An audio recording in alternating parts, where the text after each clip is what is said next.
First, we have A Sober Conversation by BC Camplight. This was the winner of our poll. I don't believe any of the others on the poll actually won a vote.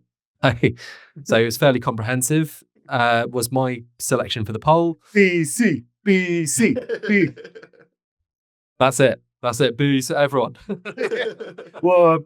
But do we need to say any more?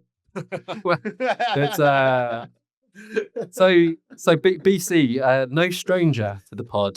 2023, it was my, again, I think it won the poll. I don't think it was the first pick, but Last Rotation on Earth. I was probably the only one flying the flag for that album. You guys were big fans of, what is it? Kicking up a ball. I was thinking Digging Up a Hole, but yeah, class. I had the right syllables in my head, but not the right words. So thank you. And Daniel Labor digging the hole. Let's kick up a fuss. It's a fuss, yeah. It's a bit more metaphorical, the BC version. But yeah, so I really enjoyed it. For me, it continued what is turning into, a really great discography of Brian Christinzio's Manchester-based, New York-born and raised musician. New Jersey, is it? Okay, sorry.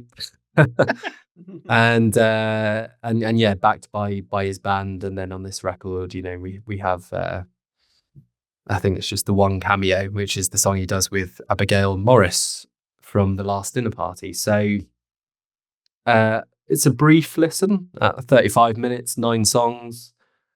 I think to begin with, it was almost too brief until the songs kind of lodged themselves in my brain. But yeah, nothing sort of has surpassed Where You Taking My Baby, one of the lead tracks for this, which has quite a dark backstory about kind of forgiving his abuser from his childhood, learning to kind of move on, but one of the best licks since I'm Desperate in terms of the callback in that song. I just yeah, so catchy, and yeah, it feels like a quite important step for Brian as BC Camplight here, and yeah, but it's not a standout without the rest being very, very good as well. Two-Legged Dog is the song with Abigail Morris. Quite a surprising collaboration. I'm not sure I'd ever put the two together, but there we go. And we have talking about alcoholism and impact on a relationship, and essentially A Sober Conversation sort of refers to Brian now, I think 2 years being sober, so it must be since the last album run that he's done this, and clearly sort of cleaning out the kind of skeletons in his closet, to go Eminem about how I describe it. So what else is on here? The tent, I think, opens up quite dramatically, and I would say it's got all the hallmarks. If you're familiar with BC Camplight, it's got all the hallmarks in the sense of the drama in it, which verges upon kind of musical style music, and maybe in areas could be seen as a bit cheesy as well. You've got the kind of madcap lyrics in parts, like the reference to John Cleese in the title track, and just randomly revealing that he's not a fan of David Bowie, which is an incredibly brave thing to do.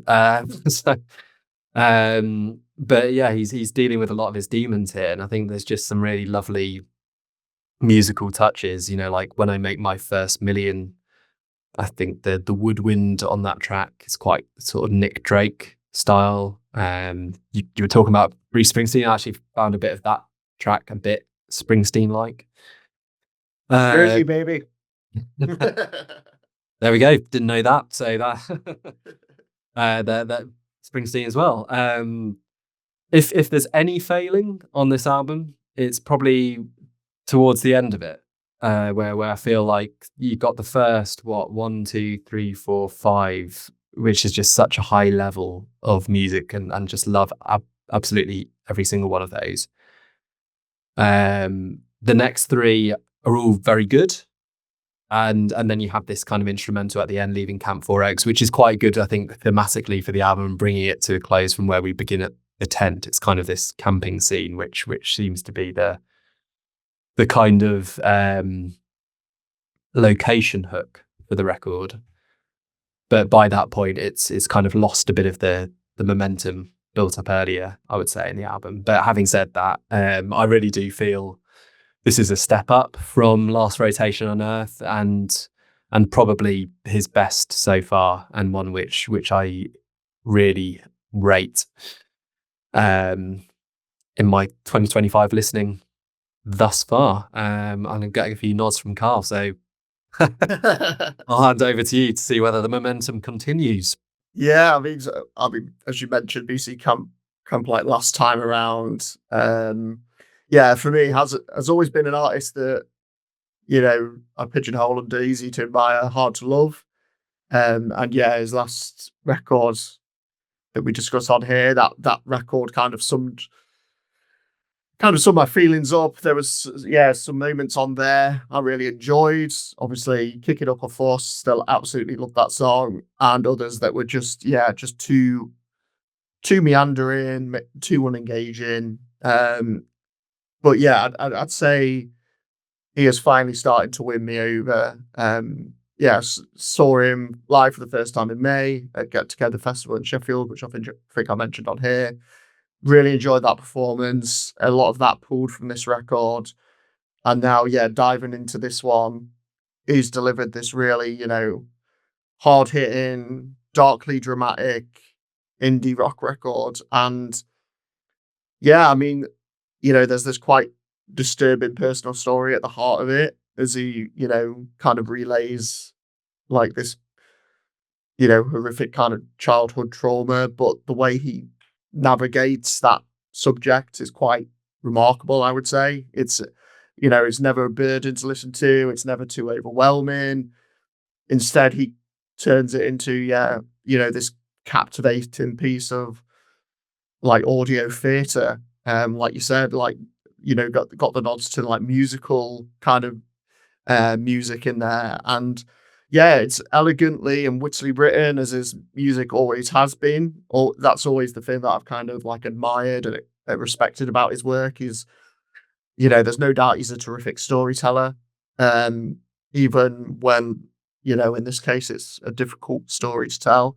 But I think the noticeable difference for me is that in the fact that he's being so, you know, vulnerable and openly honest on the record, he's kind of stripped away all that additional, you know, pomp and experimentation that he's maybe leaned into a little too much for my taste in the past. That's kind of gone away a little bit on this record. And yeah, what you're left with is like this project that, you know, it's really intimate yet theatrical,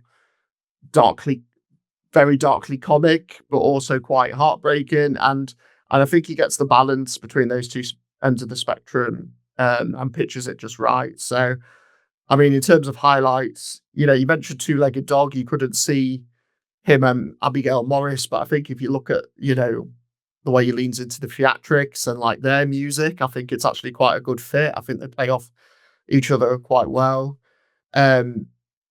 I'm also going to say I actually really like the back end of the record, but Bubbles in the Gasoline, just like that fantastic piano beat that runs right through it. Probably the closest maybe to Kicking Up a Fuss in the groove that it's got going on. You know, very uplifting. Obviously, musically uplifting, I'll say. Lyrically, extremely bleak for the most part when you think of, you know, what he's talking about. Obviously, there's that line halfway through the track where he flips it, where it's like, it's not too bad of a day out today. It's almost a bit like, you know, the Self-Esteem one, the Deep Blue OK, where it's kind of like you start off with the bleakness, and then by the end of it, there's that moment of optimism. That's what it kind of reminded me of. But yeah, I just think it's an album to listen to front to back. I think rather than dip in, you know, it plays out a bit like this, you know, harrowing yet funny short story that you can't quite pull yourself away from. Still got that, whimsiness that BC Camplight does so well. And yeah, I just think it's a very brave project, very well executed project. And, as I said, he's had my admiration before, but now I'd say he's got my adoration as well. So yeah, great record. Lovely stuff. So yeah, a jump from the last record to this one on the pod. Kiley, have you also similarly been persuaded by the talents of BC Camplight on this record? Yeah, I agree that I think this is a much more compelling record than the last one. You touched on most of my thoughts. I'm with you. I think the first, I like Bubbles in the Gasoline as well, so I'd give it the first 6 tracks. First time I put this on, I was driving around in the car and I was like, "Oh, you son of a bitch! This is great! Oh my god!" And then yeah, the Rock Gently in Disorder, Drunk Talk, and then the instrumental. It loses me every time at that point. But yeah, my gosh, the first 6 songs and the Tent, What an Opener with that fuzzy synth, just pulled me right in. And as much as I liked the last Dinner Party records, it was fun to hear Abigail Morris in a different setting on her guest feature. And I think she knocked it out of the park, as I guess that's a Yankeeism. But yeah, and then the other thing that I wanted to shout is I believe he self produced this. Yeah. It's from a production mixing standpoint, it's a gorgeous record, and I think he does a really great job of bringing in all these little textures and stuff and making things come in and out. That it's really something else. Over and over, I felt this a little bit with the last album. I felt it a lot with this one. He just reminds me so much of Badly Drawn Boy. And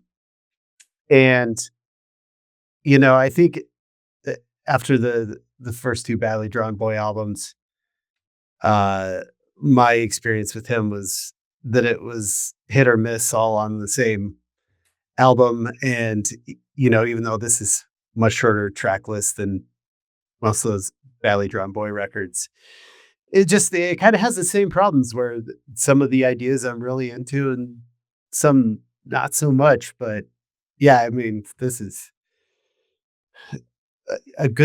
it's too much for an EP, but maybe not enough for records.